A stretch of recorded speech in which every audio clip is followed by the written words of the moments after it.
Well, we got, there we go. Okay, everything's ready. We got a full show lined up for you today, but we begin with a very somber note. Anyone familiar with baseball radio and listening to baseball on the radio, especially in the New York area, and to a fellow like me who was inspired to become a play-by-play announcer, news came down earlier this morning that we've lost the legendary John Sterling. Sterling, everybody recognizes as the voice of the Yankees, but also did some television in Atlanta for many, many years.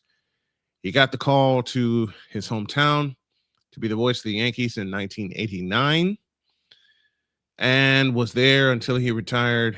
And as I mentioned, the word came down this morning that we lost him. So, Big John, this one's for you. We're going to have fun. We're going to laugh. We're going to honor you with some great sports talk. A couple of your calls maybe slipped in here and there. An Empress is waiting. A droid is waiting. The folks are waiting. We're ready to go. Let's do this thing. I can't do it. We'll do it live. Do it live. I'll write it and we'll do it live. Mister, will you please wake up, wake up, wake up, wake up, wake up.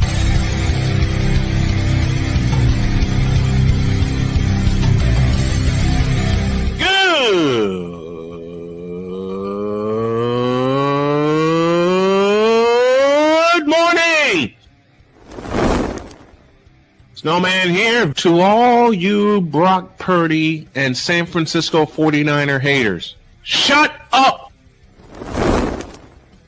I gotta thank you, Shane. I mean, whatever happened to the games where breaking 100 points was, I don't know, unusual?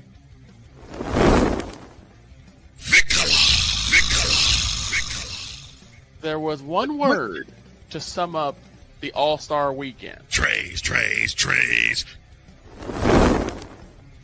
Cause we take this job so serious. Splash Brothers, yes. Ray Allen, replace him with Steve Kerr. Reggie Miller, yeah.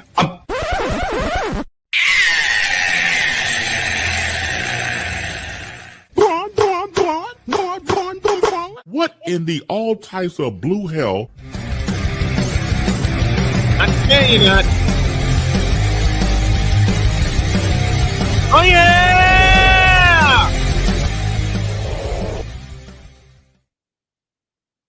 All the rowdy friends are coming in. And look, I have my setback. Kinda. Good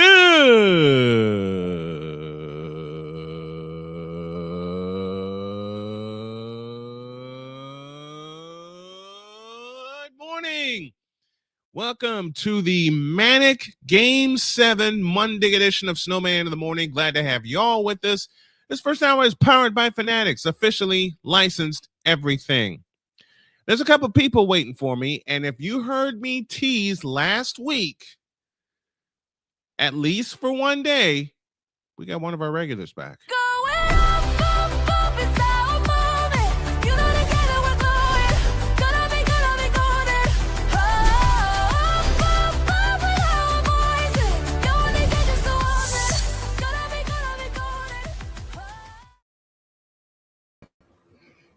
She's back, at least for today. Good morning. Just for today. How are you? Hi. How you doing? I'm good. Oh my God, it's so good to be back. Good to have you back. Speaking of being back, we got to have a power play.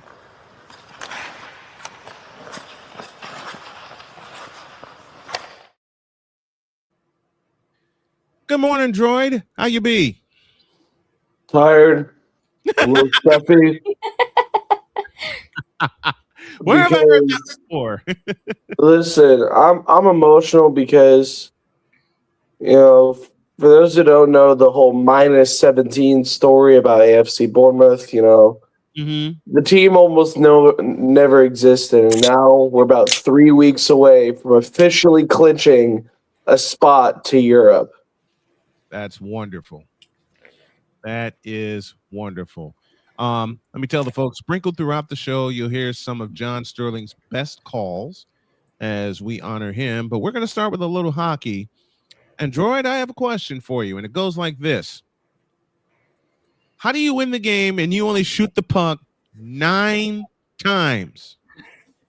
Well, the thing is, we always talk about quantity is not always the best over quality. You know, you can take 100 shots on net, but if you're not taking quality shots on net, it's never going to go in. You know what? Ryan McCarthy gave me that fact this morning that the Montreal Canadiens, who eliminated the Lightning last night 2-1 in game.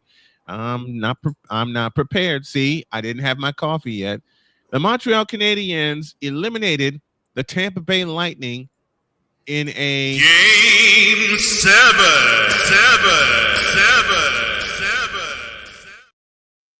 It's also when you got the reincarnation of Carey Price in there, it's kind of hard to score on him. True.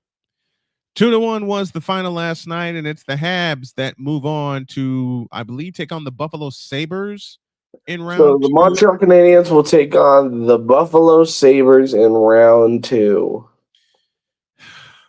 Yes, folks, the Habs are alive. I was getting ready for the show this morning. I was chatting it up with the guys and the gals, and 9 shots. You know what? Jody makes the joke all the time that hockey is an excuse for people to get together, to drink and to fight. But when she just heard me say the Montreal Canadiens shot the puck only 9 times last night, and then I told her the score 2-1. She gave me a simple question: how the hell did they win? Well, I'll tell you how they won. Montreal back-checked the hell out of Tampa Bay. Well, you also got to remember they have a guy by the name of Jakob Dobesh in that. Jakob Dobesh stopped everything that came his way. Everything. And Droid, I owe you a ton of thanks for pointing him out to me. He's been one of my favorite goalies to watch this year. To the Fanatics feedback zone we go while we talk hockey. And I told you I'm not ready, and it's Jen's fault. Excuse me? I'm kidding. I'm totally kidding. See, I can playfully blame her because I call her my daughter from across the pond, and when a parent he allows me to playfully flip him off. See, we have a lovely relationship. Yep. We have a lovely relationship, But I do love you dearly. I joke around with you a lot, and you know that. But yes, I have to do this one. This one's for Ryan McCoffey, who will be with us tomorrow. A black man talking hockey. But I had a chat. The cute empress of all cute empresses, Miss Genevieve Yoso, and the empress that has also been affected by the obsession that is Tomodachi life. I had a chat with the dog father last night, you know, especially after his Celtics got eliminated, and he said, quote, you gotta do it. You gotta do it right. You gotta do it right. So he had a talk with the dog father, and we'll get back to the Fanatics feedback zone in just a moment because Zakiya McCoy is here through YouTube and Facebook. So Droid had a chat with the dog father, and he said, quote, can we just fire everybody? Close quote. I've been thinking that for a bunch of teams. We'll get to the Celtics in the NBA Game 7 after the break. Droid, in the NHL, if you would, please. So we got round 2 already kicking off. Wild Avalanche kicked off last night. Avalanche won 9-6 because goalies don't exist in this series, I guess. Goalies don't exist in the Western Conference. I don't know how in the I don't know, as Chris Bass would say, I don't know what in the all types of blue hell was going on in the West. It just kind of felt like Jesper Wallstedt and Scott Wedgwood didn't exist. Because they were shooting all over the place. The last score I got before I passed out was 3-0 Avalanche. That's the last score I got for the night. And then my wife came in here, gave me a rub down, and she said, you need to go to bed. So I went to bed. All right, what else is going on in the second round of the NHL playoffs? Well, we're looking at the stats. Cale Makar with 2 goals, Devon Toews with 3 points, a goal, 3 assists, Nathan McKinnon. Uh-oh. Hey, Droid, you muted yourself, I think. It's anytime I tab out to go look at the stats, for some reason I mute. So weird. Basically, everybody and their mother had a goal against the Minnesota Wild. And then you had the Flyers series kickoff, where the Flyers are very obviously no match for the Carolina Hurricanes, and I'm gonna say it again: aho, gelato, not your motto. Canes in 5. Nah, Canes in 4. But come on, please. To finish out the final 2 series to predict, I am going to be glazing the Ducks all the way through this playoffs because I hate Vegas with a passion. I got Anaheim beating Vegas in 6 games. I got Vegas beating I got the opposite. I got Vegas beating Anaheim in 6 games.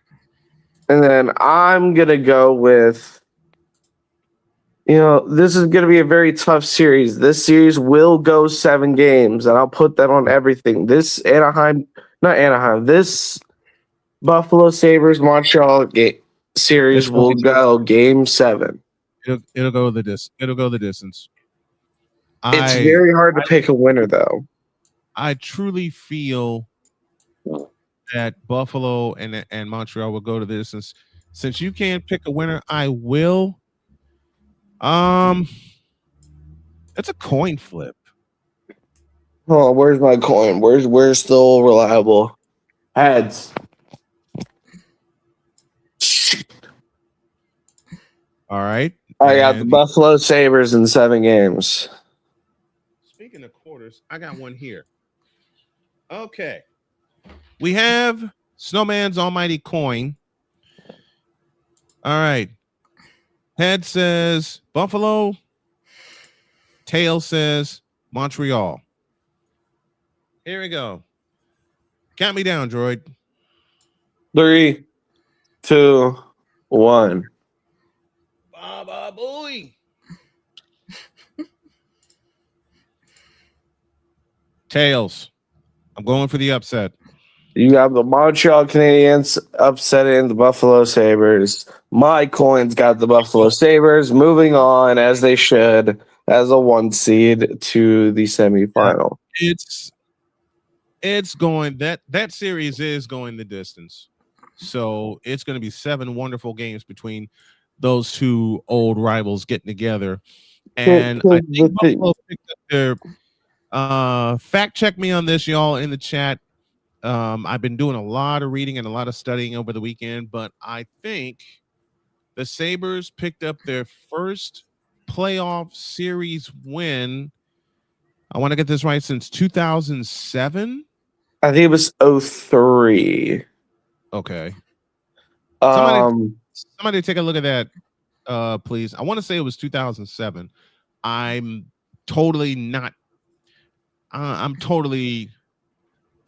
probably off on that. Victor Locke says I can't flip quarters anymore since Gunrun keeps stealing them. He's probably using them to pay back Iron Mouse. Oh my God. The gun run jokes are real. But you look at Montreal and Buffalo as teams overall, they're kind of in a similar situation. Very young teams with very young goaltenders. Both teams were kind of written off by the media because they just weren't prepared enough for a playoff run, and now they're both in the second round facing each other. Yep. But I see Buffalo as the better, younger team. They're a lot more established. And they came on like at the start of the season, they were okay, but I want to say around Christmas, they came on like wildfire. And Buffalo looked like same old Buffalo. That was the thing. It was the start of the year, looked like same old Buffalo, dead last again. But then all of a sudden we start seeing, hey, you're doing good. I don't know if I like the fact you're doing good. Right. And then not only do they win their division, they're the number 1 seed in the Wales Conference, Eastern Conference, for those of you scoring at home. Wow. That's like Jen coming out of nowhere saying, I don't watch football, which is a lie. Oh, come on. No, I don't watch American football. I know. I watch the type of football that you call soccer. I know. We saw you watch it. We needed to see it. No, I'm kidding. Not to mention the World Cup is starting up soon. That is true. World Cup is starting soon. I'm excited for the games at Arrowhead Stadium, also known as GEHA Field. Forget GEHA. It's Arrowhead Stadium. Just a thought. But are you guys wanting to do predictions for the World Cup or no? I mean, all the matchups are kind of set at this point. We got all the groups set because all the qualification is finished. When does the World Cup kick off? It's like June. Let me check the exact date. So the very first match is the 11th of June at 3 p.m. EST with Mexico versus South Africa. Viva la Mexico! Let's go. Where's that being played? Huh? Where is that being played? That is being played at the Estadio Azteca, Mexico City. Mexico City. Okay. All right. So, week of Memorial Day, we'll make our predictions for the World Cup. Lock that down. Week of Memorial Day, we will make our predictions. If you guys need me to sort of like make a pre-recorded video of my predictions, I'm happy to do that. Done. We'll do it like Napoleon was doing it with his picks due to his work schedule. All right, let's take a break. When y'all get back, Dog, Shane, you ain't going to like what I'm going to say about your Celtics. After the absolute choke job, I'll say the rest later. In the meantime, remember this. Honestly, it's a flavor that you can still find today, but I love some good old fish food flavor. The one that's like a creamy marshmallow, and then it's got little fish pieces in them. I see. I would say, personally speaking, mine would be, Get out of my face, you thirsty bitches. Oh, hi there, man. I can't believe I timed that so perfectly. Back in the That was amazing. This is Snowman in the Morning. Drew Willingham. In this case, yeah, you put the blame on Kyle Shanahan for apparently not preparing the team enough for the overtime rules, supposedly. Cole Johnson. Peyton was considered the winner, and he was the darling of all darlings for Gerald. With a special appearance by Tyrone Alizé McDummy. Ain't nobody calling me. Text delete. Join these two football enthusiasts as they give you Total Football Talk. Live every Monday at 4 p.m. Eastern, 3 p.m. Central on the Sertoba Media and the Comey Media YouTube channels.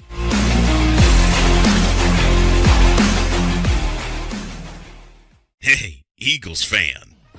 Join my man Cool McCain and a host of others as they break down every single game, every single week in an objective manner, and also from a fan's perspective as well. Remember, this cast feels just like you. Nobody likes you. And you don't care. Fly, Eagles, fly. Eagles Elite Podcast. Every Wednesday at 8:30 p.m. Eastern on YouTube and other podcast outlets.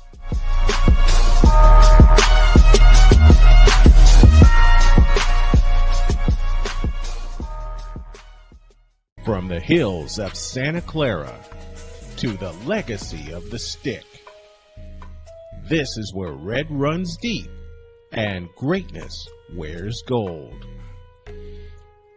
40 plus years a fan, 30 years in the booth, and now it's personal. The 49ers like you've never heard them before. This is That 49ers Show on Snowman Sportsnet. Hosted by Brian Snow, each week you will get a recap of the game that just happened and the game that will happen. All the stats, facts, and figures, all the fun notes, fan chats, and everything else you could put into 30 minutes. This is That 49ers Show on Snowman Sportsnet. Wednesdays at 7 p.m. Eastern, 6 p.m. Central.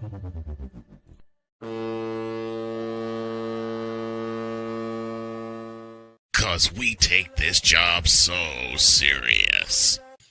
What are we doing? What in the all types of blue hell? This is Snowman in the Morning.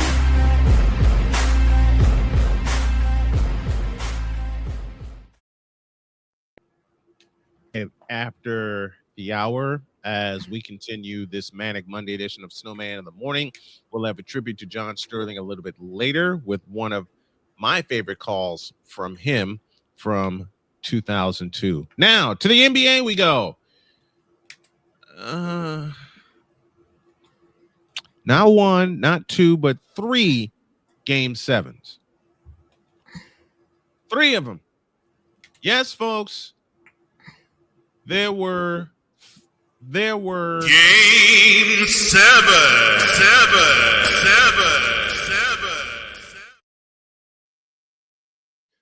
Not 2 times, but 3 times. The Pistons got rid of the Magic. The Cleveland Cavaliers somehow, some way got rid of the Toronto Raptors. But I want to focus on Boston. The Boston Celtics lost at home in the Garden to these Philadelphia 76ers, 109-100. It's the first time that the Celtics lost a game. Well, let me say this. When these two met in 1982, Andrew Toney, former Sixer great, became the Boston Strangler. A revived version of that would be Tyrese Maxey, coupled with Joel Embiid. When I saw these two work together last night, I'm thinking that's the way the Sixers have needed to play since they drafted Joel Embiid. But we all know Joel Embiid's history. In his 11th year out of Kansas, he can't stay healthy. He's healthy now. 34, 12, and I believe 6 last night. Saturday night. How do you let Joel Embiid ball out? And the Celtics, I will give them this, had a very mitigating circumstance. They were minus Jason Tatum. That is where this comes in.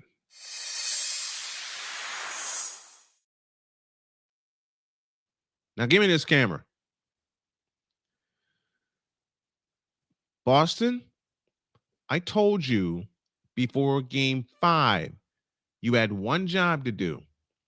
You had your foot on Philadelphia's throat in the process of proving once again that the Philadelphia 76ers do not belong in the playoffs. And what did you do? You choked. Plain and simple English. Thank you, George Carlin. You choked. How do you choke a 3-1 series lead to a team that couldn't keep up with you inside your own division? How do you choke a 3-1 series lead before you lost your leader to a team that you beat in the regular season? And on 2 of those 3 occasions, you didn't even score 100 points. Game 5, you only scored 96. Game 6, you only scored 94. And then Game 7, you barely got to 100 points. You let this Philadelphia 76er team, which has been hampered by injuries, outplay you, outwork you, outdog you, and out-hustle you. Period. Now, where do we put the blame for this? It's pretty simple to me. You put the blame on Joe Mazzulla. So, in a playful fashion, I say, Dear Joe Mazzulla, You're fired. You need to go. You need to go. Stand by a minute, folks. There we go. That's what I needed. Joe Mazzulla, you need to be ousted, gone, sent packing, out of here. Because, dagnabbit, because since 2024, when your team won the world championship, and I know everyone is going to know the answer to this, what have you done since 2024? I'll answer that for you. Nothing. I never thought I would say this about a Boston Celtics team. I never thought I would say this given the history of the Boston Celtics. But I'm going to say it here and now until you prove me wrong. This Celtics team sucks. Stephen A. Smith once upon a time said, how do you lose by 31 points to these Los Angeles Lakers? How do you lose a 3-1 lead to these Philadelphia 76ers? And I know Jason Joseph is going to come after me very playfully when I say this. You don't even know half of these guys, save Maxey and Embiid. I mean, who in the blue hell is VJ Edgecombe? But how did you let Philadelphia, and I'm kidding as I say that because I know who that is. I mean, how do you not use your advantage inside? How do you not use your advantage in speed? How do you not use your advantage in drawing fouls and getting to the foul line? Basic stuff. In the last 3 games, you lived outside the arc and you died outside the arc because Philadelphia got you to rush. Philadelphia got you to speed up your game. Philadelphia got you to play outside of your game. And it's not the first time this has happened before. 2018 East Finals Game 7, anybody? The Celtics were rolling until LeBron James showed up, and I got more on him later. You were rolling right along, just having a good time. You win 2 in Philadelphia. The last 2 years, thank you, Arku, and welcome. Playmakers here, Jamal Mosley out in Orlando. That's not a surprise. More on that in a moment. But how do you lose a 3-1 lead when you were the overwhelming favorite to not only win this series, but to come out of the Eastern Conference? Because not many people trust the Detroit Pistons, though they may have reason to trust them now after what they did. The Pistons did to Orlando what Philadelphia did to you. And that's wipe out a 3-1 lead. And they won Game 7. The Sixers won Game 7 on your home floor, which means the Sixers are partying like it's 1982 because they did that in May of 1982, thanks to 34 points from one Andrew Toney, a.k.a. the Boston Strangler. Philadelphia led by double digits virtually the entire way. And the way Boston just quit, even given the fourth quarter rally, the Celtics plain flat out quit until it was too little, too late. In the fourth quarter,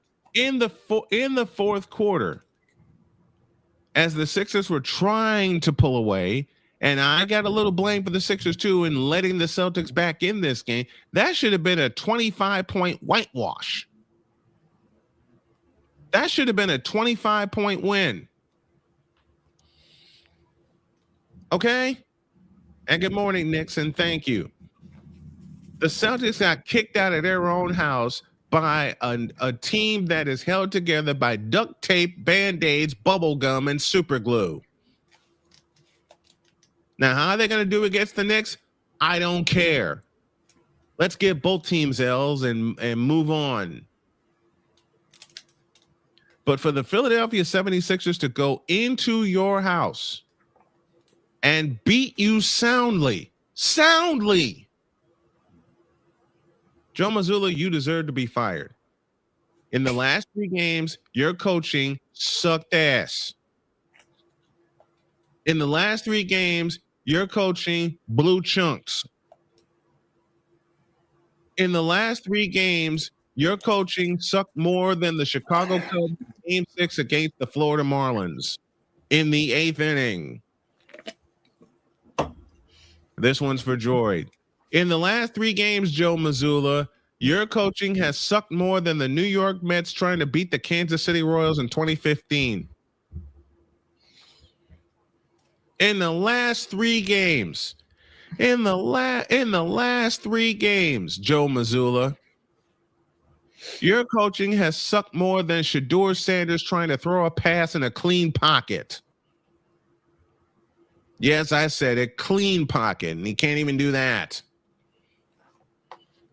In the last 3 games, Joe Mazzulla, your coaching and your team has sucked more than Gun Run trying to run a doggone business. That should tell you everything you need to know. And to Brad Stevens, you need to go too. You put this team together. You put this team together, Brad Stevens, when you stepped away from the bench and stepped into the executive office. You need to go too. The Celtics need to put some new blood in there. The Celtics need to put some the Celtics need to put some new blood in there. They need to get some people that actually know basketball. Not saying Stevens does it, but look at the last 2 years. And then you got this thing named Joe Mazzulla as your head coach. Now what do you do? That's the question facing the Boston Celtics right now going into next year, because they should have had a deep run into this month and maybe beyond into June. Instead, they're sent packing, they're sent fishing, and they're sent digging for answers by a 76er team that was more broken up than any pass thrown by a Cleveland Browns quarterback in the past 5 years.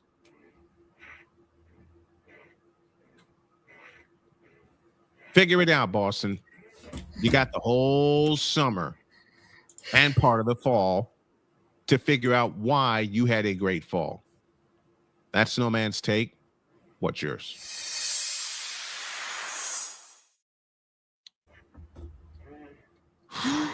My darling in the chat.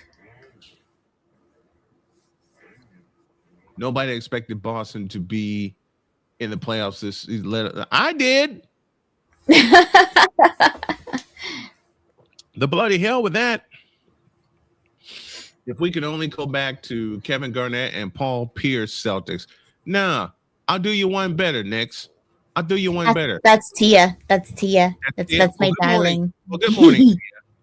Good morning, Tia. Tia, I'll do you one better. If we could really go back old school with Kevin McHale, Larry Bird, and Robert Parrish. This Celtics team sucked. There you go.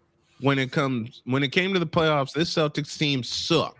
Now, I know a lot of people, playmaker included, playmaker included, is going to tell me, Stop it. Get some help. I just know what my old eyes have seen, and what my old eyes have seen ain't good. Like I said, Boston, figure it out. You got the whole summer to do it. Mm-hmm.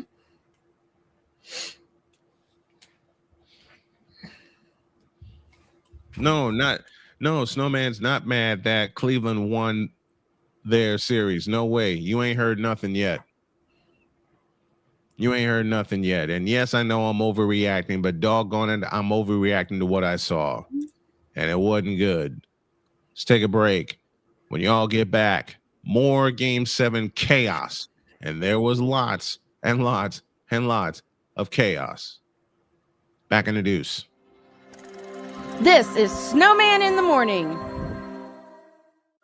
Drew Willingham. In this case, yeah, you put the blame on Kyle Shanahan for apparently not preparing the team enough for the overtime rules, supposedly.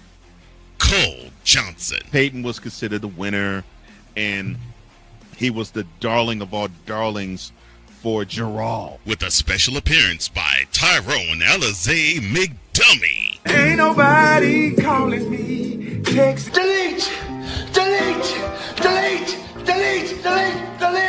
Join these two football enthusiasts as they give you Total Football Talk. Live every Monday at 4 p.m. Eastern, 3 p.m. Central on the Sertoba Media and the Comey Media YouTube channels.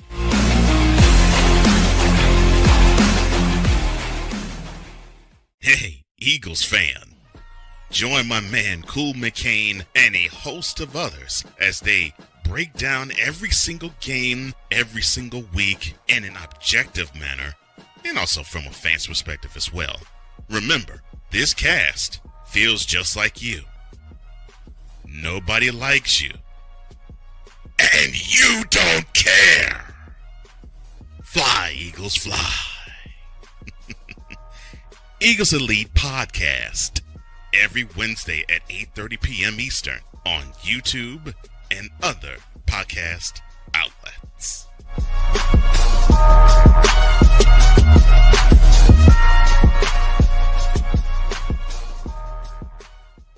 From the hills of Santa Clara to the legacy of the stick, this is where red runs deep and greatness wears gold.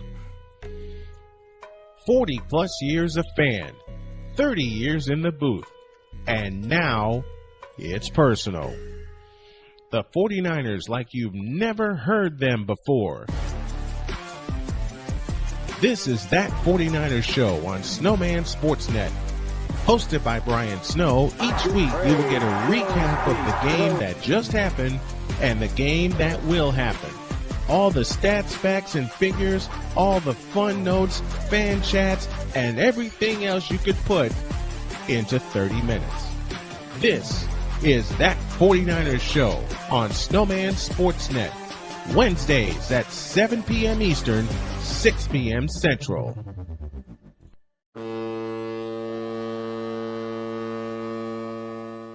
Cause we take this job so serious. What are we doing? What in the all types of blue hell? This is Snowman in the Morning.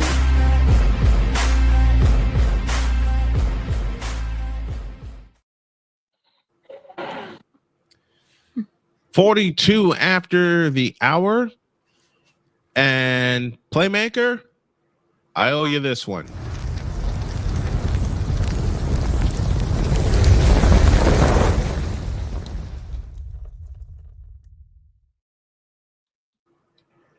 Now I'm gonna need the swear jar for this. Oh boy. Dear NBA, Adam Silver, and constituents, what the was that this season? You got, Victor, you know what's coming. Eight teams that lost 55 games or more. Are you kidding me? The Brooklyn Mets, the Indiana Pacers, and the Washington Wizards with 62, 63, and 65 losses respectively. And then you have 5 teams in the Western Conference, New Orleans, Dallas, Memphis, Sacramento, and Utah, where the lowest number of losses in that bunch was 56. Really? Does the quality of the NBA suck that badly? Yes, it does. And Cole Johnson pointed this out on one of the greatest basketball shows, Shooting Lights Out, that a bulk of the fault goes to the one and dones. A bulk of the fault goes to the one and dones because they're not ready. Simply put, they're not ready. Matter of fact, I'll have a little fun with this. Are these guys actually ready to play quality NBA basketball? No. I know some of these people are going to tell me, Shut up, bitch.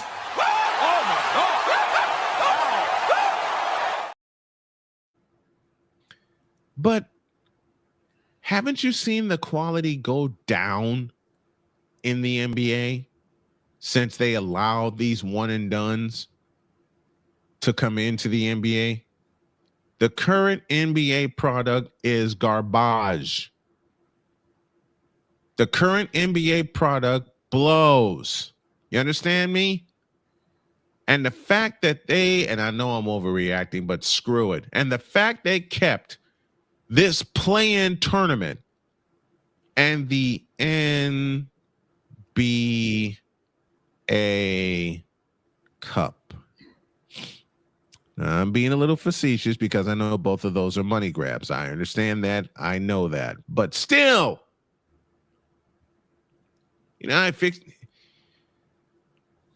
these one and dones have watered down the NBA so much you think you were drinking. No, I can't make that joke. I won't make that joke. I won't make that joke. I promise I wouldn't make that joke. Everything is a money grab in the NBA now.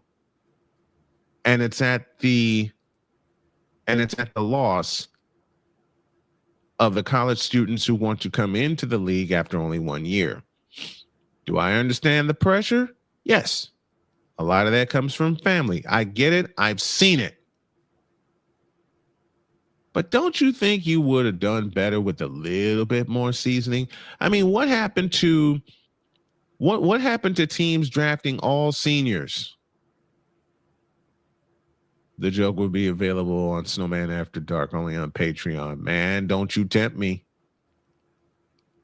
If I have a Snowman After Dark, I'll pull Jen in and we'll cuss our brains out about a lot of things. Which Jen is going to do anyway on her podcast called Hear Me Out, produced by Snowman Multimedia. More on that later.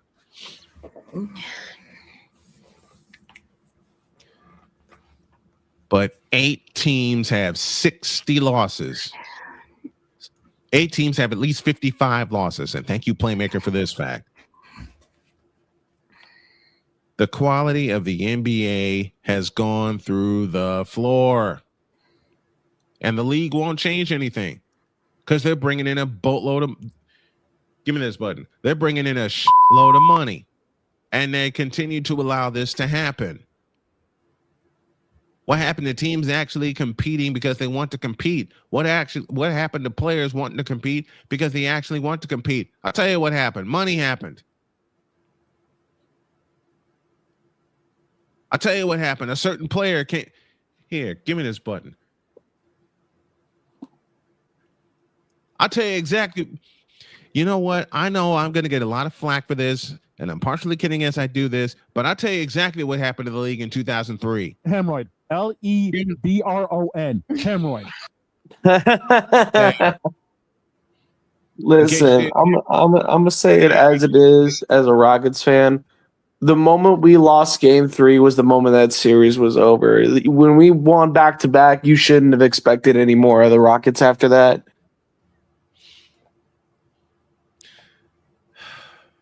And I told y'all right here on this show, we're not winning Game 6. Mm-hmm. The love of the game has become secondary. Yes, it has. And you know what I think about that? This is Phil. It's filthy, it's stupid, and the quality will not improve. Listen, you know what I'm about to do with the GM of the Rockets? I'm gonna pick him up. This is hypothetical. I'm not actually gonna do this. Get off of me. I'm gonna take the GM and I'm gonna put him in the air fryer. Don't do that. Don't do that. But 8 teams in the NBA had at least 55 losses. If that ain't tanking, I don't know what is. I mean, who's the number 1 pick? AJ DeBanza, would you say? I don't care because this crop blows. But AJ DeBanza. Shut up. It doesn't matter who the number 1 pick is. It will never matter again who the number 1 pick is until Adam Silver grows a set and tell these kids to keep getting seasoned. Instead of 1 and done, how about 3 and done? Play 3 seasons. The NHL requirement, if you're going to college, right, you commit to a college. The NHL requirement is you must finish out college. You can't do 3 years and then leave. You can't do 2 years and then leave. You have to play all 4 years in college because it's called proper development. And that should be the rule of the NBA. They'll never go back to it.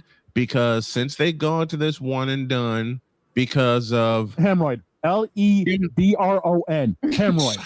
Because of that, this one and done culture has watered down, blown up, and ruined the NBA. And I lay it all at Adam Silver's feet, and I lay it all at his feet. I'm not allowed to say his name because it's not Wednesday. But the dog can. Hemorrhoid. Lebron. Hemorrhoid.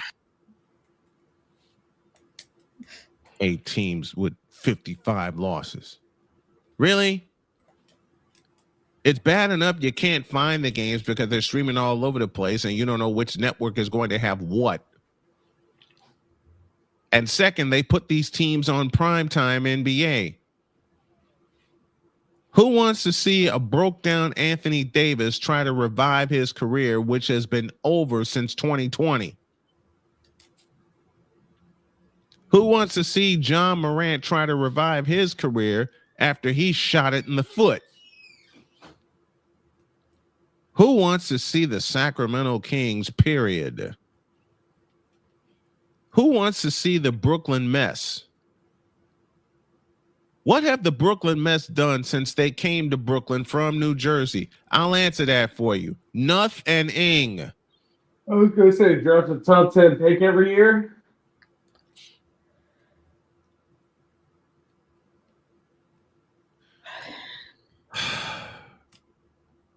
I cannot stand the NBA right now because the quality of play in the NBA is bad, and that's being nice about it. Oh, it's not just the play. It's not just the players. It's the folks in charge of the money. And sometimes I just want to tell them, get out of my face, you thirsty bitches.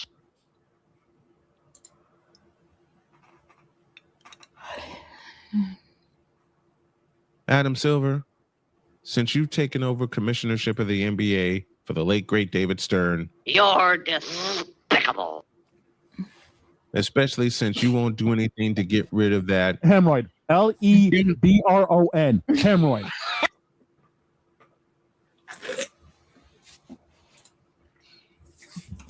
You've done nothing to fix this. He's done nothing and ing. And it's going to get worse and worse and worse. It's getting way too way worse. AJ DeBanza, who in the blue hell is that? By the way, Adam Silver, you didn't step up in effort to blow up Oklahoma City, the team that is, and move them back home. And y'all know where home is. Seattle, Washington. In my eyes only, maybe people agree with me when I say this, maybe not, but I'm going to go ahead and say it anyway. You know when everything changed besides the one and dones? When ESPN took the majority television contract in 2003.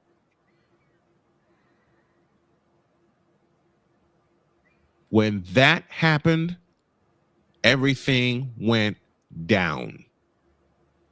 CBS had legendary coverage of the NBA. NBC, we all know what NBA on NBC was.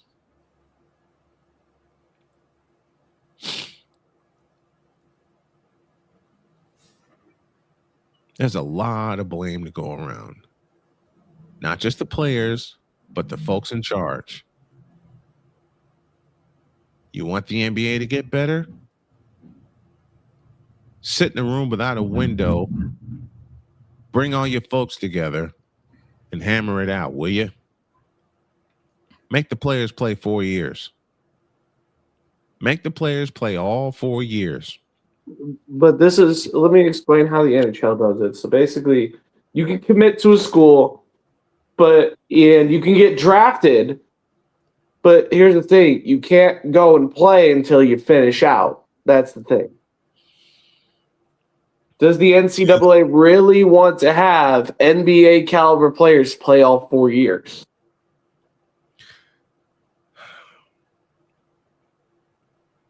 Listen, one and dones. Go back to school and develop better and finish out, will you? Now get up.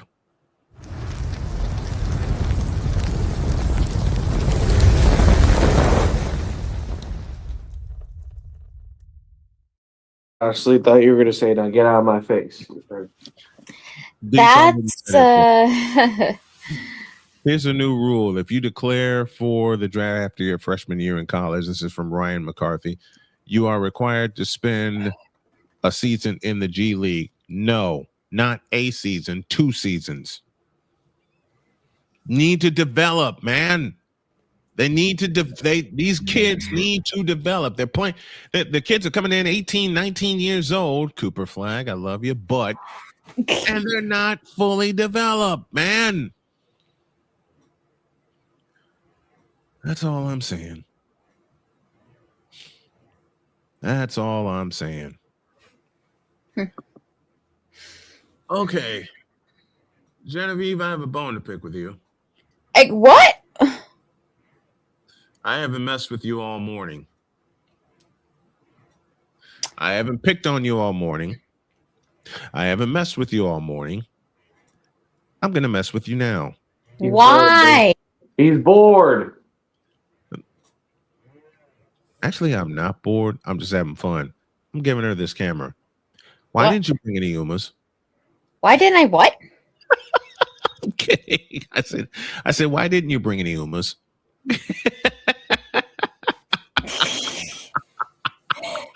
Gotcha. I told you I would be a bit busy, and I was busy because I got a new obsession. Listen, he wanted the horror interview this week, not next week. So, Jen, before we go to the ID, what's your new obsession? Tomodachi life, living the dream. I'm sorry, what? It's the new Tomodachi Life game that came out for the Switch about a month ago. Ah. And my friends are obsessed with it, and they helped me get a hold of it, and now I'm obsessed with it. Now you're obsessed with it. And before any of yous ask, one, yes, Snowman is on my island. I actually just added him in today. I gave him a fancy suit and everything. Well, thank you. And two, yes, Luna Snow is on the island as well. And she's currently got a crush on my friend Hime. Hime. And three, Tia is on the island as well. She and I are already married in game. Use a troll. Use a troll. Troll! Use a troll. I said that. Use a troll. Troll! Use a troll. Why are you laughing?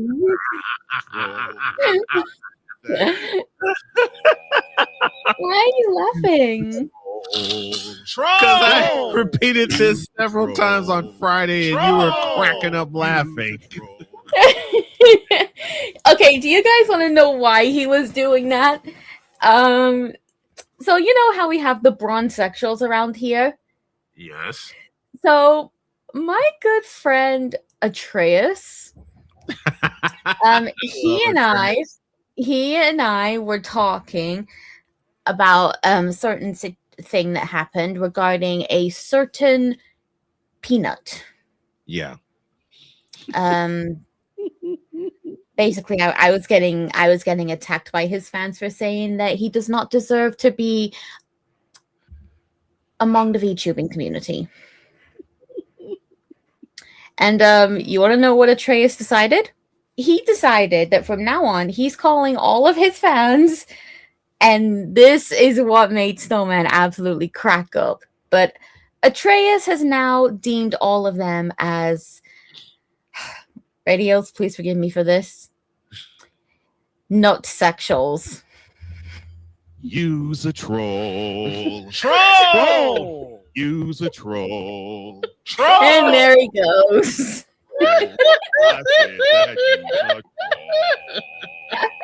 Use a troll. There you go. Troll. Troll.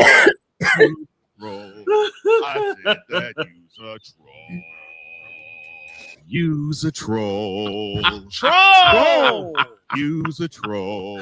Troll! Use a troll. I said that use a troll. Okay. Yeah, I'm gonna get him in here, and we're gonna redo that one. We're at the top of the hour. Back after this. This is Snowman in the Morning. Drew Willingham. In this case, yeah, you put the blame on Kyle Shanahan for apparently not preparing the team enough for the overtime rules, supposedly. Cole Johnson. Peyton was considered the winner, and he was the darling of all darlings for Gerald. With a special appearance by Tyrone Alizé McDummy. Ain't nobody calling me. Text. Delete. Join these two football enthusiasts as they give you Total Football Talk. Live every Monday at 4 p.m. Eastern, 3 p.m. Central on the Sertoba Media and the Comey Media YouTube channels.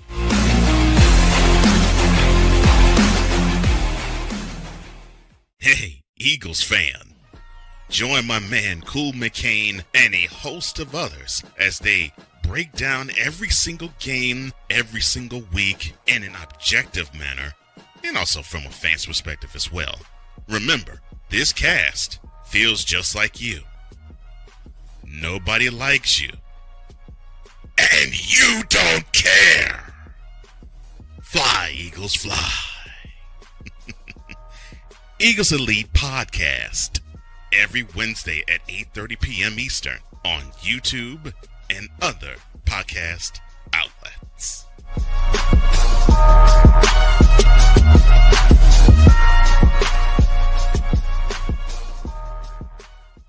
From the hills of Santa Clara to the legacy of the stick, this is where red runs deep and greatness wears gold. 40 plus years of fan, 30 years in the booth, and now it's personal. The 49ers like you've never heard them before. This is That 49ers Show on Snowman Sportsnet. Hosted by Brian Snow, each week you will get a recap of the game that just happened and the game that will happen. All the stats, facts, and figures, all the fun notes, fan chats, and everything else you could put into 30 minutes. This is That 49ers Show on Snowman Sportsnet. Wednesdays at 7 p.m. Eastern, 6 p.m. Central.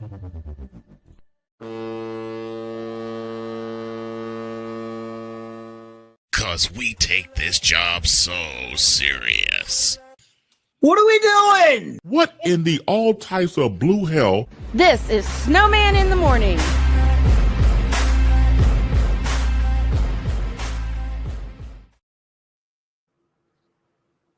I thought so. Jen, take us to the ID. Wait, what? What? You heard what I said. Take us to Why the me? ID. Take us to the ID.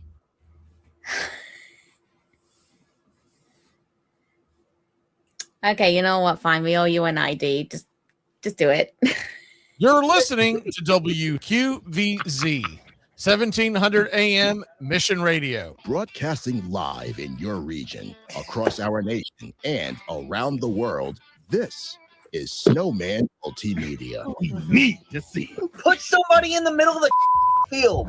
It's really, in the end, basically a skill issue. Jesus Christ. Well, that game sucked. You fool! I'm on Alarm Island. What the f is that? Give me them cocks! Now get out my face, you thirsty bitches. Now get out of my face, you thirsty bitches. Now get out of my face, you thirsty bitches. Now get the hell out of my face, you thirsty bitches. 11:04. And dear, here, give me this. Give me this. Where'd it go? It's right here. Dear Jamal Mosley, You're fired. Jamal Mosley out as the coach of the Orlando Tragic after 5 seasons, paying the widely expected price after the team blew a 3-1 series lead and got eliminated by the Detroit Pistons in round 1 of the Eastern Conference playoffs. First of all, I didn't think the Magic would even make the playoffs. They made the play-in, won 2 games, got to the first round, raced out to a 3-1 lead against the number 1 seed in the East. And then this happened. So I realized that I think, even though it's not advertised, Right. there has to be a place for stupid people. We don't know because we're not stupid, so we don't know anything about it. It's like a secret club society. Oh my gosh. So I come to the conclusion that he graduated from SU, stupid university. Yeah, get all the stupid ass letters that go along with graduating high honors of being stupid. I can't do no more, man. Vámonos, dominos, vámonos. Stupid university, where everyone graduates magna cum stupid. That's for you, Chris Bass. Mosley was an assistant coach with the Denver Nuggets, Cleveland Cavaliers, and Dallas Mavericks before being hired by Orlando in 2021. Built teams anchored by strong defenses with the Magic. Team ranked 3rd in 2023-24 and number 2 overall last year, but before falling to 11th this year. And their defense really let them down. They really let them down because I said this earlier in the program, if you have a team down 3-1, you're supposed to step on their throat and finish them. Orlando did not.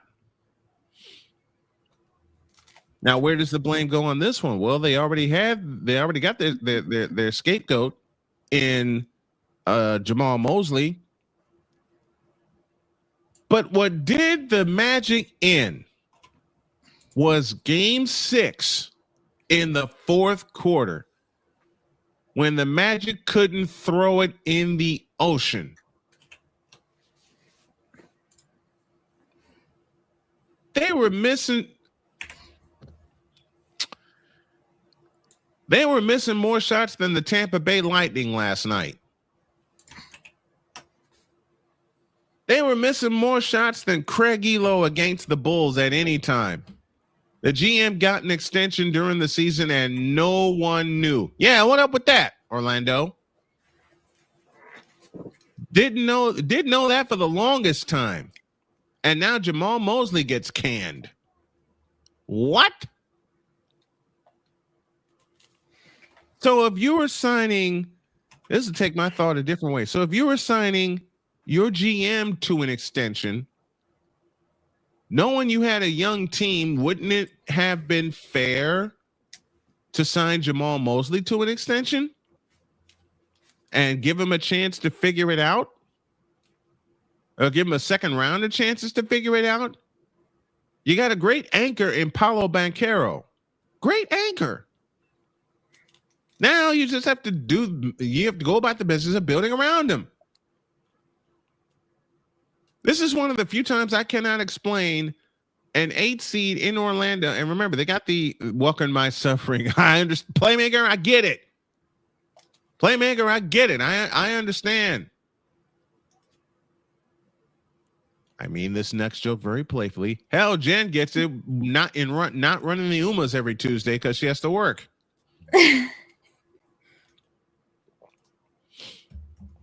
I told you I was kidding when I said that. I know. But how do you explain giving your GM an extension and not doing the same for your coach? Shouldn't it be kind of tied together? I use the example of my beloved 49ers. When they extended John Lynch, they also extended Kyle Shanahan. Just using that as an example. Just using that as an example. Droid, tell me your thoughts on this Orlando L. It's stupid. That works for me. But where do you think the fault lies with Orlando? The fault doesn't lie with the coach because the coach basically gave them everything that they could to win. True. And the players just didn't execute. The coach isn't responsible for a 19-point half. Well, it's like the late Jim Durham said all the time. The execution is up to you. The coach tells you how to do it. It's up to you to go and actually do it. Mm-hmm. So I'm tired of people saying, oh, well, maybe they would have won game 6. Well, yeah, maybe they would have won game 6 if the players could score more than 19 points. Game 6 in the fourth quarter did Orlando in. 9 total points in that fourth quarter. 9. 9 points, which is one more than 8. That's for you, Victor. 9 points in the fourth quarter, and you only had a grand total of 2 field goals in 12 minutes. 2. The other 5 points came from the free throw line. You had 2 field goals in the fourth quarter. We got a correction. 8 points in the fourth quarter. There you go. 8. Give me this button. They had 8 points in the fourth quarter. 8, you f***ers. Thank you, Lewis Black. Playmaker, I know you were going ballistic during that game. Let me tell you all about game 6. Okay. Orlando led that game by 24 points. You can't make this up. Orlando led game 6 with a chance to close out the number 1 seed by 24 points. Not 21, not 18, not 15. 24 points. 23 consecutive missed shots. That's as bad as the Rockets back in 2018 missing 27 consecutive threes in game 7 in the Western Conference Finals. Look, it's the comparison that came to mind, okay? It's a good comparison, but still, shut up. No. By the way, Droid. You like that? You like that? Wait, who muted me? I didn't mute you. I didn't mute myself. Sometimes your browser can be a little weird if he plays like an audio and it will mute you and then it won't unmute you. Yeah, That it is happens. so it happens to me. that is so weird. Like I wouldn't even know. I was And I'm on not Tomodachi. using the elements, and I'm not using the elements inside of the studio. I'm using my own soundboard here. Anyway, back to business. How about we just blame this on Napoleon? Nah, too easy. Who do we blame it on then? Don't look at me now.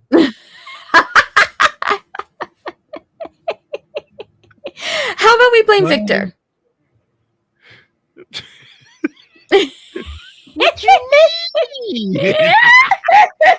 No, even better. Huh? We know that's just how StreamYard works. But for this episode, we're blaming the dog. Might as well. He's not here. Dog, why are you He's in the not truck here. again? We told you to stay out this episode. Because yes, dog, it is you. He couldn't resist coming in to see his little sis somehow. No. Playmaker says everyone in a Magic uniform. I agree. How do you 23 consecutive shots missed, even 8 layups? Orlando for 3 quarters was running a layup line on the Detroit Pistons. The Detroit Pistons were getting sliced to pieces on the inside for 3 quarters. Atlanta was running a layup line for 3 quarters. Let me do it this way. And yes, I know I can't stand Stephen A., but I'm going to borrow from him. The Orlando Magic in Game 6 were slicing the Pistons to pieces for 36 minutes. They were getting to the foul line for 36 minutes. They were hitting every shot they could throw up there for 36 minutes. But in the final 12 minutes, and I'll use Jen's favorite word, they did nothing in the final 12 minutes. They couldn't throw it in the ocean in the final 12 minutes. They couldn't throw it off the backboard in the final 12 minutes. They couldn't do a thing against the suddenly formidable Detroit Piston defense in the final 12 minutes. They had more bricks than Craig Elo and the Cleveland Cavaliers back in the 80s in the final 12 minutes. They had more missed shots. Let me think. They had more missed shots than the Tampa Bay Lightning and the Pittsburgh Penguins put together in the final 12 minutes. Went to bed once Robinson hit that 3. Yeah. As a matter of fact, I will tell you, listen, as a matter of fact, where is it? Where is it? I can't find it. Somebody's been in my truck again. Nope, it's right here. You know, there is only one way and one way only that I can describe the Orlando collapse in the 4th quarter against the Detroit Pistons. It's really, in the end, basically a skill issue. Oh my God. You thought the Orlando Magic was going to close them out? Who told this lie? Who told this the Orlando Magic haven't closed anything out since they had Tracy McGrady and Shaquille O'Neal. The Orlando Magic haven't closed anything out since 2009 when they beat Hemorrhoid. Lebron. Hemorrhoid. in the Eastern Conference Finals. Man, the UCF Knights closed more games than the Orlando Magic has in that period of time. That's stretch. As I said, they couldn't do anything in the final 12 minutes. The back door was closed for the final 12 minutes. There's a lid on that basket in the final 12 minutes. They couldn't throw it in the ocean in the final 12 minutes. Those 12 minutes got Jamal Mosley fired.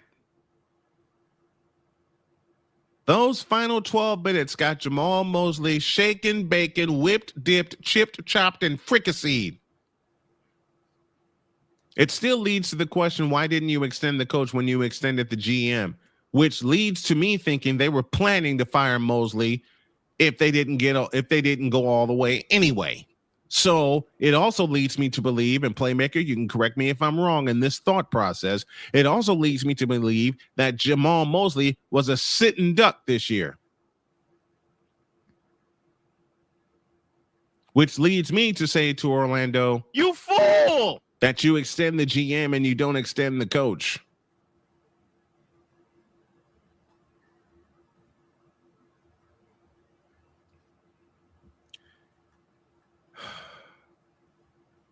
The Orlando Magic messed up. One word, Paolo. Yep, Paolo Banchero. Couldn't do a thing. Couldn't do a thing. I hate to make this joke, Playmaker, but forgive me. And y'all thought he was going to be a thing? Who told this lie? You fool!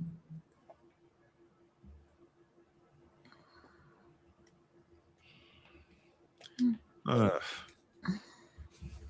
really, Orlando, y'all up in that 4th quarter last night. Paolo's the reason is why Mosley is gone. Okay, so Paolo has some pull in that organization, but this was way before the playoffs. Yeah, I can actually believe it. I still think Mosley was a sitting duck when the season began.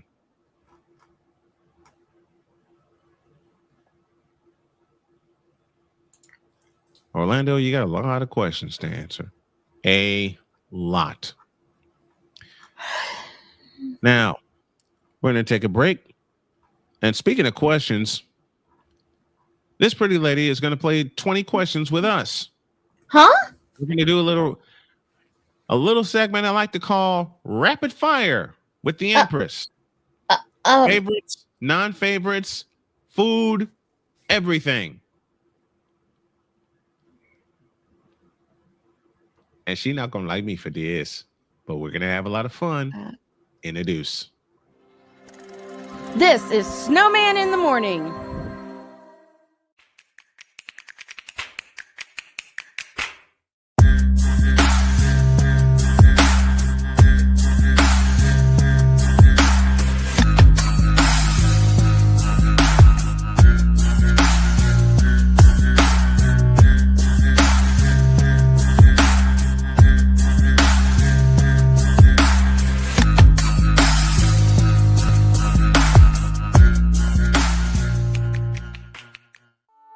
I'm Jenny Garth, and as a mother of 3, I know kids worry about a lot of things.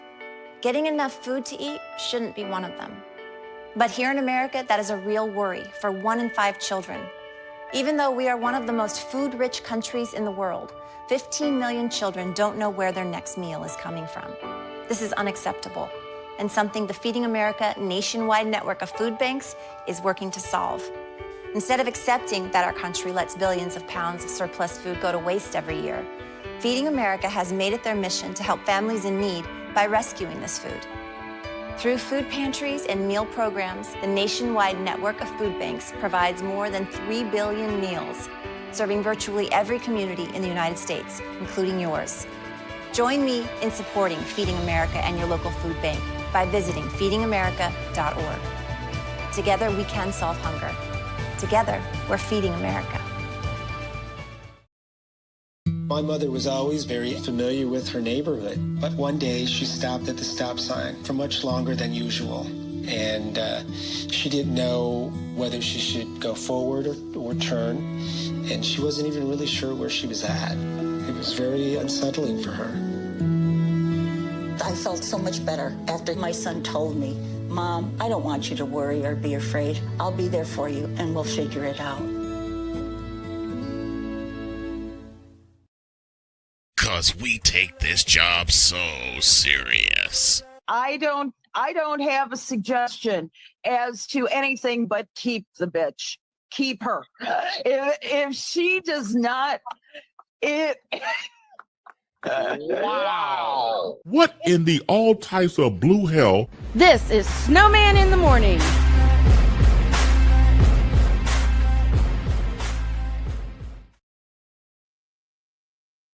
Mm. 23 after the hour. Still got a tribute to do for John Sterling. We'll do that to close things out. But let's have a little fun. This pretty lady's been with us almost 2 years now, and we don't know some of her favorites. So we're going to play a little rapid fire. I'll throw a question at her about something that I'll throw a question at her, and she'll tell me what her favorite answer is, her answer to that question. And we're going to start with this. Favorite drink? As you took one just a moment ago. Oh, I realized I was muted. Muted. Sorry. Okay, favorite drink, Pepsi Max Cherry. Okay. Favorite food? Oh God. Can I just say, as long as it's not spicy, I will eat it. Fair enough. Fair enough. Favorite snack? Chocolate. Sounds like my wife.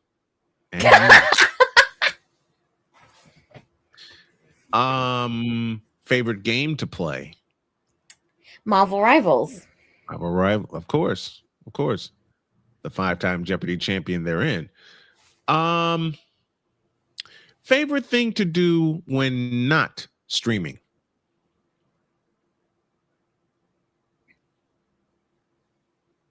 Just chill out and watch YouTube. Fair.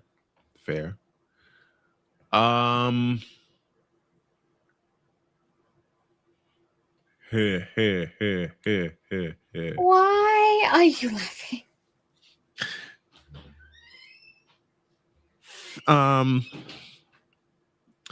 Favorite thing you have ever created? What? Favorite thing I've created? Okay, she can't pick one. We'll come back to that.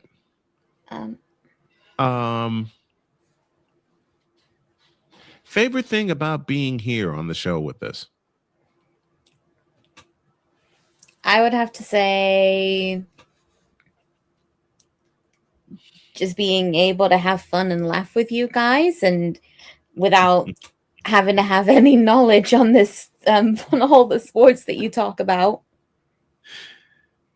Like I said, this is the same young lady. I don't know anything about football, which is a lie because she kicked our asses on all this year. Swear to God. No, I know. All right, take a break. When you all get back, this time they'll ask me the questions. What? The folks here on the panel are going to play rapid fire, and this time I'm the victim. Back in a minute. This is Snowman in the Morning. Join Ryan McCarthy. I became a Jets fan because Kermit the Frog was my favorite Muppet because he was green, and the Jets wore green. That's how I became a Jets fan. And Dustin Henry. ESPN is cashing all in on let's pay a few personalities and we'll just kind of fill in the gaps. As they walk you through all of the world of sports from their perspective. The Albany Empire, it's a literal circus. No credentials required. Where, Ryan, say the tag. Where you don't need a press pass to talk sports. Every Monday at 8 p.m. Eastern, 7 p.m. Central. On YouTube and where you can find all podcasts. Oh, yes. The tradition, the pageantry, the spectacle, the history, the slut. Wait. I gotta rep my brother's stuff right. All my DMV soldiers, stand up!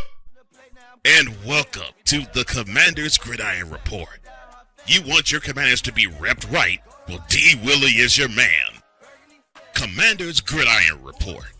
Every Tuesday at 11:05 a.m. Eastern, 10:05 a.m. Central. On the Sotoba Media YouTube channel.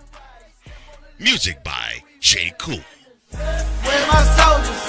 Right side. Commanders. Where's my soldiers? Left side. Join the transporter to Hades. Your butt and gut becomes one.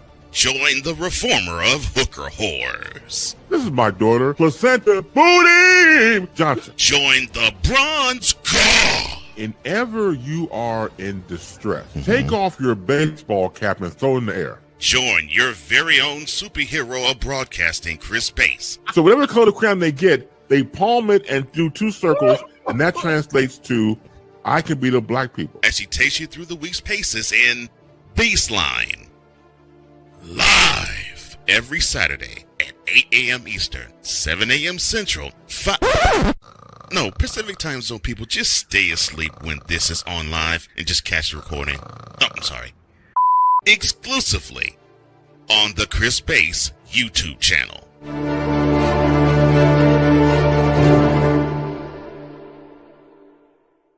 Cause we take this job so serious. I'm on Alarm Island. Give me them cocks! Okay. What in the all types of blue hell? This is Snowman in the Morning.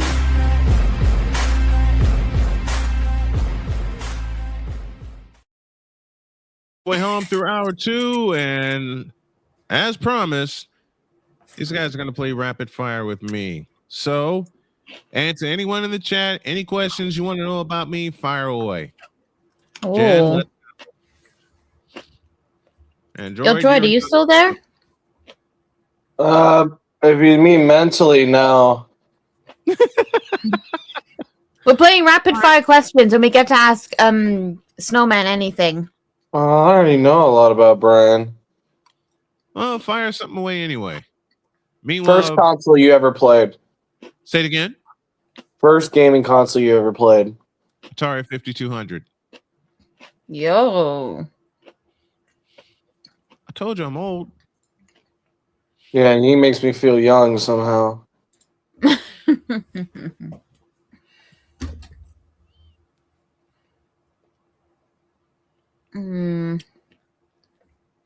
If you weren't a 49ers or a Colts fan, what fan would you be?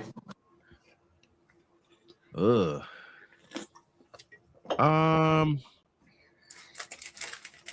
Probably Chicago Bears, because that's where I'm from. I've got one. All right. Favorite VTuber, but you're not allowed to say me. Pass. Okay, no, change that. I'll answer that question. Everyone I run into. Aww. Especially Artreus' crazy ass. with the thing I said to you on Friday. Yes. Yes, and I wore it out. Next one. Favorite Uma. Vodka. Vodka. The last time you actually enjoyed the NBA?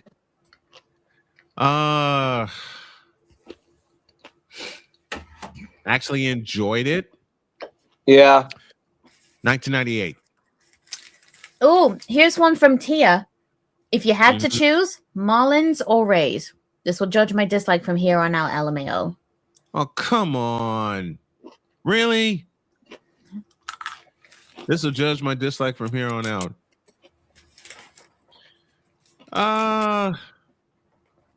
Marlins.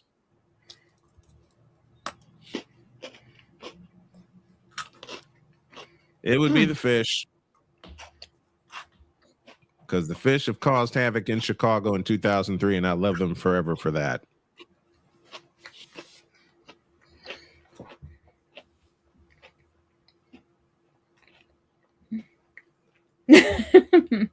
I'm like locked into MLB The Show, so I'm like not even. My brain has run out of questions already. Because it's not like when Dan Miller caught on, and I had like 25 questions. This is a man I've known for almost 3 years now. Bro, McCarthy, what? McCarthy says, why you do him like that? That's like choosing between diarrhea and appendicitis. Oh, and you know what? I don't want any more surgeries in my life. Ever. I don't think either of us do. I've had enough surgery. There's a soda pop. I've had enough surgeries in my soda pop.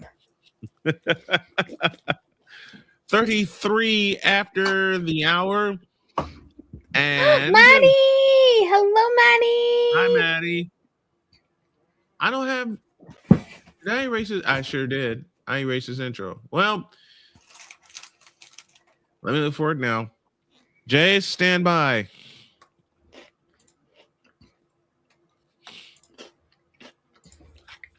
I got one for Droid. If you weren't a Chiefs fan, what fan would you be? I probably would follow in my father's footsteps, be a Saints fan. If you weren't a Royals fan, what fan would you be? Brewers. Brewers. Same goes. I've always had a fascination for Christian Yelich, so I'd be a Brewers fan. McCarthy has one. If you could travel to any era to cover sports, which era would you choose and why? See, that's a tie. That's a tie between the Montana era for the 49ers and the Jordan era for the Bulls, because simultaneously I watched both of them. Tia says Votto or Jeter. The shortstop, number 2, Derek Jeter. Number 2. I like Votto, but I like Jeter better. Somebody's waiting for us.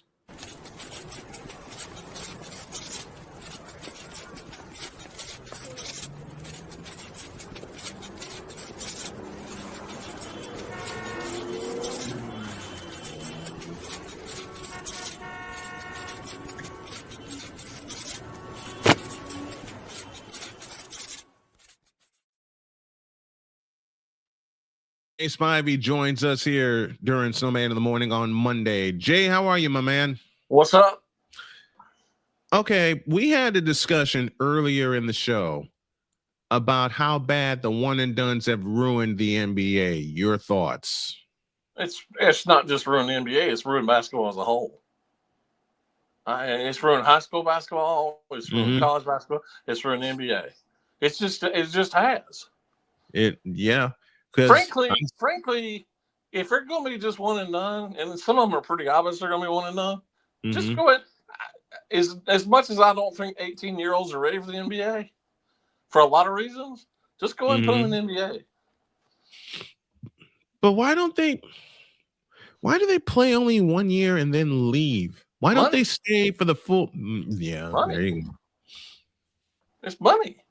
I don't care how much they're making in NIL. They're not going to make that much they're not going to make as much doing NIL as they are in the NBA. In the NBA, right?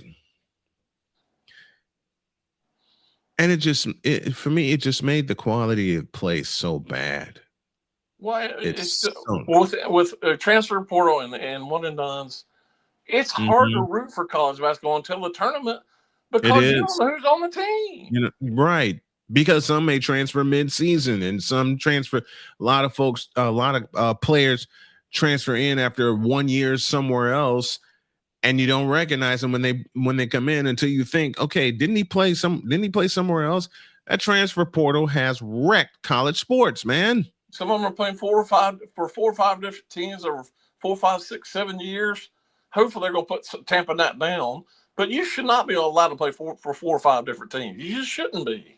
How do they tamper that down anyway? Well, they're supposedly going to do this, but if it was in your hands, Jay, how would you tamper that down? I would go back with the original thing and say you get 5 years of eligibility max.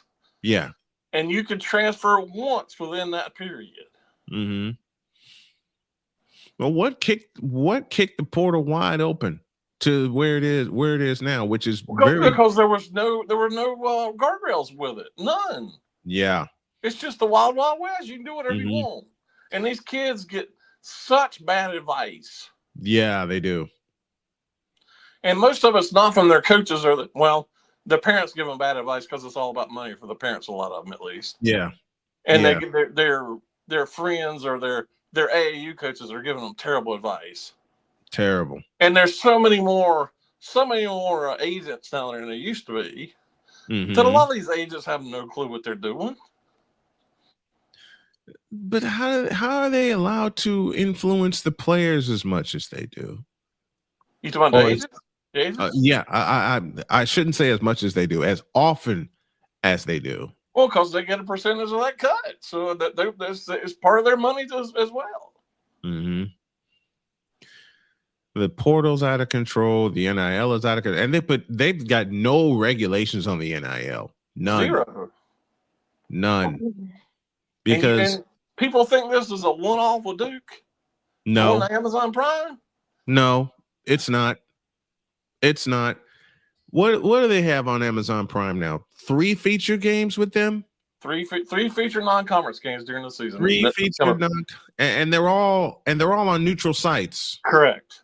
That's correct. Michigan, UConn, and Gonzaga. And they're all on neutral sites. You can't tell me they're not going to get a cut of that. Oh, they're getting that. Why do you think they're doing it? They're not because they're getting a big fat piece of that.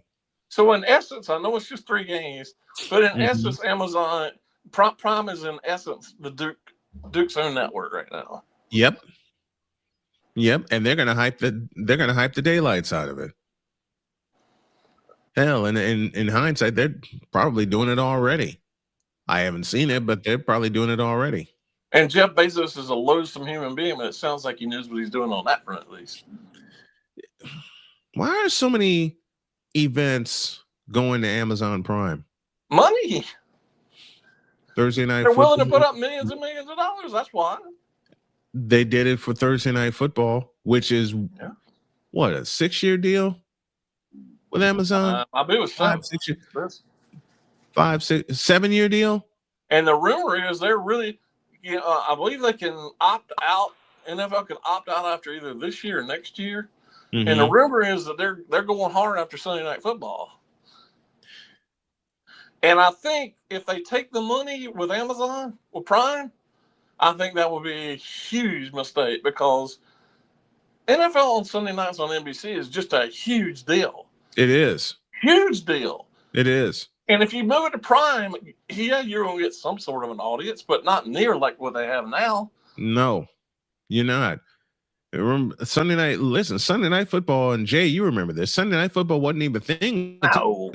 It was a joke. It showed up in 87. It was a joke. And then TNT had That's when Sunday Night Football really became a thing. TNT had some horrible Sunday night games. Now my God. It's the number one show on TV every week. They split the coverage. For a long time, TNT would get the first 8 Sunday night games, and then ESPN would finish the season. They split it. Right. That's right.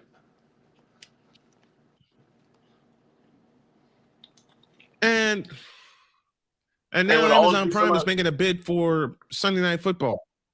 Yeah, I read a lot of stories the last couple of weeks about this. They're really making they're hard push toward getting Sunday Night Football. And obviously NBC, as much as money as they have, they can't compete with that. They can't compete with Prime. No, they can't. Who would be the broadcast team if Prime were to get it? I don't know. We're looking at anybody but Chris Collinsworth, I'll tell you that.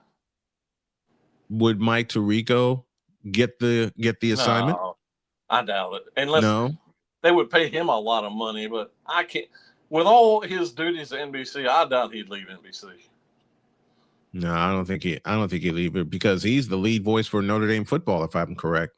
No, not anymore. Not anymore. No? No. Oh, wow. It's is it Faust now? Well, since he's doing Sunday Night Football, he can't do that. Okay. Okay. Fair enough. And he anchored the coverage for the Kentucky Derby this past weekend. He does some golf tournaments. He does. He's got the NBA. Obviously, the Olympics are dead. Yep. He's got the NBA now since it's now moved to Peacock. Yes. Since it's now moved to Peacock, he's the lead voice. What have you? Okay. The other reason I think the fandom and the viewership is going down in the NBA, especially, and we talked about this before, you don't know where to find the games. That's 100% true. That's 100% true. Normally, if you had Sports Channel or Sports Vision when I was growing up, if you had Sports Vision, you were good. If they had a primetime game on CBS, and yes, I'm going there with CBS, you were good then. And remember, CBS couldn't televise the games live because they didn't have any revenue. It was down in the dumps. And then Magic Johnson and Larry Bird showed up, and now the games were live. I think the last taped finals game was 1981 with the Rockets and the Celtics in Game 6. Everything after that was live. And then it exploded in the 80s, especially when Michael Jordan came in 1984. Now, it's all over the place with different networks streaming it, different entities streaming it, because I'll use my hometown as an example. You got the Chicago Sports Network now, and they want $20 a month for you to see Blackhawk games, White Sox games, and Bulls games. Yep. They don't have They don't have Comcast Sportsnet anymore in Chicago. They don't have when it was let me think, Sports Vision. When it was Sports Vision, it was great. Well, to give you an example of that, I know it's baseball, but the Braves have recently gotten their own network called Braves Vision. As you know, Yeah. I've been on vacation for a little while, and so obviously I can't see it from where I am because they don't have it down where I am.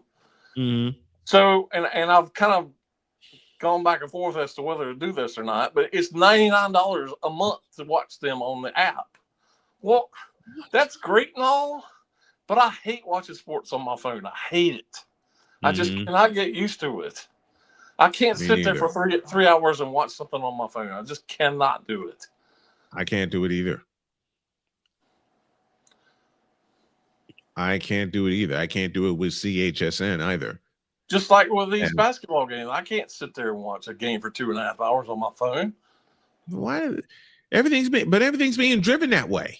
Yeah, because kids want to watch everything on their iPad or phone. Mm-hmm. If you can get them to watch a sport at all. Yeah, that's a big if, and I'll tell you what. My wife asked me this question, and now I want to pose it to you.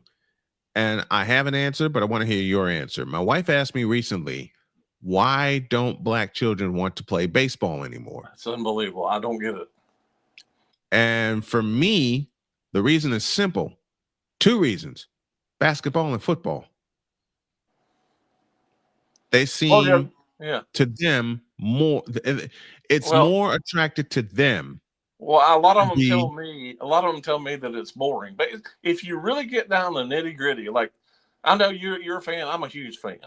Yes, baseball is far from boring. If you really know how the sport's played, if you really watch the game and learn all the nuances of baseball, it is not boring at all. And the new time limits now, it's helped the game a lot. It has. It's helped the game a lot. Not only standing around and throwing over and this and walking off the mound and this and that. It's helped a lot. Mm-hmm. I mean, the games are down 20, 25 minutes a game for a lot of them. Yes. Yes, they are. But the other thing is, and this is partly baseball's fault, the collective bargaining agreement as currently constituted over years and years and years, you don't really get rich playing baseball until your first big contract. Right. And that's not the case with the NBA and the NFL.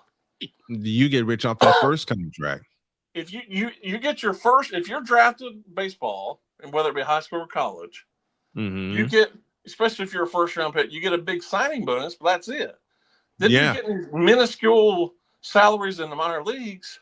And then it's generally, unless some teams are doing it now, but unless your big league team gives you a big contract right from the start, as some of them have done this year, you got to wait 6 or 7 years before you get a big deal. Before you get that big deal. Matrix says, I miss when a game was on TV. You could just open the channel and watch it. Now it costs an arm and a leg to even find and tune into a game. That's the truth. Well, this drives me nuts. This is me talking here. It drives me crazy when I hear so-called experts say, well, he's going to play on Sundays. Well, no, the NFL is way more than just Sundays. Yeah. If you look at this coming schedule, which is coming out not this week, but next week, there are games going to be on every single day of the season but Wednesday. No, I'm sorry, Tuesday. Except Tuesday. There will be a game on every single day of the week but Tuesday this season. So don't tell me that he's going to play on Sundays. Because and what got me was that these were ESPN people talking about this. They have Monday Night Football. I don't think that's yes, they do. Yes, they do. I have not been a fan of Monday Night Football since ESPN took it over in 2006. I will say again, I normally would agree with you, but I will say it's much better now than with Buck and Aikman. I'll give you that. now that they've got legitimate announcers, it's far better now than with Buck and Aikman. Which is why they made the move from Fox. And I have a feeling, since ABC, ESPN is doing the Super Bowl this year, I have a feeling their Monday night games will be a lot better this year, just as kind of like an NFL doing something for them. I think so. And you're right. ABC/ESPN does have the Super Bowl this year, and it's in Los Angeles. Mm-hmm. And it's in Los Angeles. Right. Tia says, I feel like the casting for baseball is kind of weird. I love watching in person, but on TV, I don't know. And she also backs it up with basketball and football sound more interesting when watching on TV versus baseball. With me, my thought is this. I have called all three sports for the better part. Watch out. I have called all three sports for the better part of 30 years. So I am very biased when it comes to being there in person.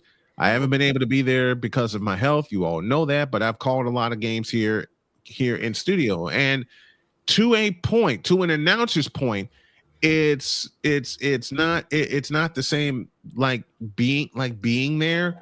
But I can tell you, and my wife can tell you, if I find a baseball game, I'm gonna watch it if I'm not strapping on the headset for it, because that's the first sport I grew up loving was baseball. Right. I grew up loving baseball. Yeah. Yeah, I told y'all all the time, my first favorite team was Whitey Herzog on the St. Louis Cardinals. And then being from Chicago, being from the South Side, I'm a White Sox fan all day long. And it's funny you mentioned that, because I heard your opening earlier, but you're talking about Jeter. I don't know if you heard or not, but I don't know if you heard or not, but John Sterling died today. Yeah, he did. And a lot of people don't realize, everybody associates him with the Yankees, obviously so. But a lot of people don't realize he really kind of got was in Atlanta. Right. He started with the Braves on TBS. He started with the Braves on TBS. He not only called Braves games on TBS, but he also called Atlanta Hawks games. Right. He called Atlanta Hawks games. He didn't get the call for the Yankees until 1989.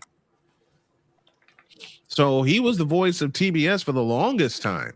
And he was, a friend of mine sent me this a while ago. He was on the call when Rick Camp hit the home run against the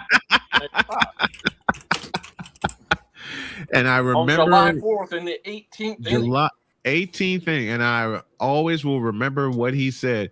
If he hits a home run, this game will be certified as the wackiest game ever. And what did Rick Camp do on an 0-2 pitch? He blasted a game-tying home run. And my dad was a huge Yankees fan. And I remember we were listening to Yankees in the car when he was doing the game on Sirius. Yeah. And I said, a lot of people don't know he worked for the Yankees. And he looked at me, my dad looked at me like, what are you talking about? I said, he worked for the Braves for a long time. He did. Well, I didn't know that. That's news to me. He did. He was the voice of TBS. Like I said, he did Atlanta Hawks games and he did Atlanta Braves games. It was him and Ernie Johnson Sr. Skip Carey and Pete Van Wieren.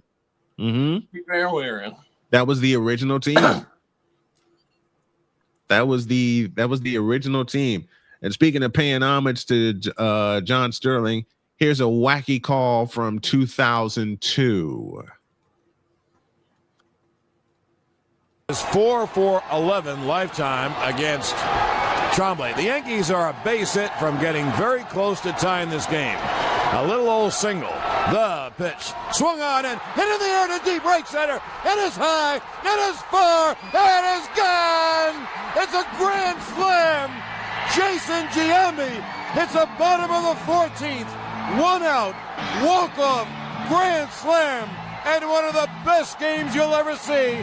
The Yankees rise from the dead in the bottom of the 14th and win the game 13-12. The Giambino, his proudest moment as a Yankee. They mob him at home plate in one of the wildest finishes you'll ever see. And by the way, ball game over. Yankees win. Yankees win.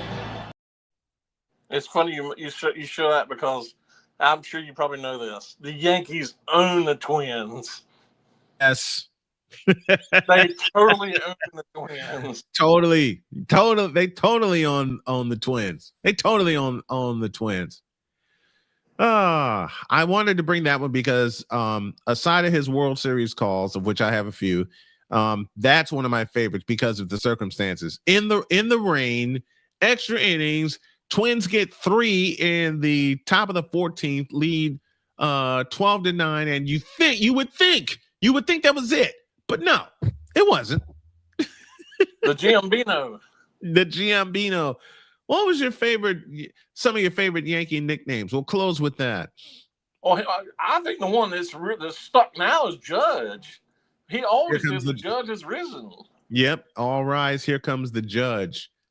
The Bamtino for Tino Martinez. Burn, baby, burn for Bernie Williams. The Giambino we just heard. Yeah, he had names for everybody. He had names for everybody, and it's often been said if he had a name for you, then you made it. It's kind of like Chris Berman with Chris Berman's nicknames. And you know what's bad? Go ahead, Jay. I don't know. The story I read, it didn't show how he died. I think he was probably just brokenhearted. You know what? I wouldn't be surprised because he's not in the booth. Because he's not in the booth calling Yankee games. He retired after 2024, and the all-time best. I mean, I don't care what people say. The all-time best baseball announcer by far is Vin Scully. Vin Scully. Not long after he retired, he died. Yeah, right after 2016. All right, we're getting a cue. We got to get out of here. Jay Spivey joins us as he does every Monday at the bottom of this hour. Jay, love you, brother. Thank you very much for coming on. We'll talk to you next week. All right, sounds good.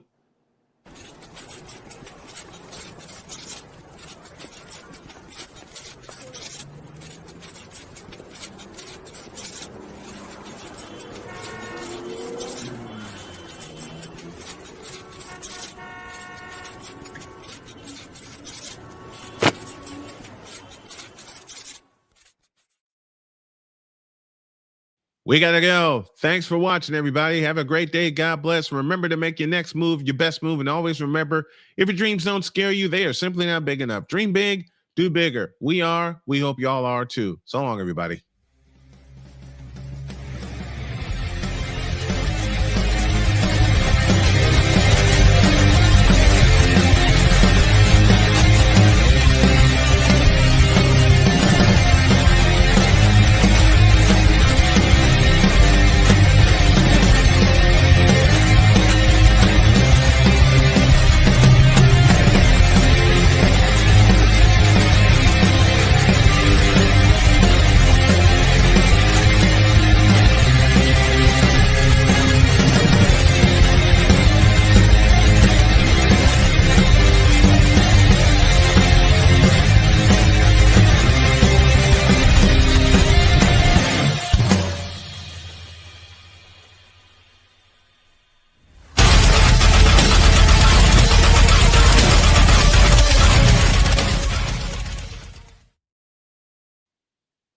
And don't forget, this cute one's on Twitch, twitch.tv/Genevieve_Yoso. So long, everybody.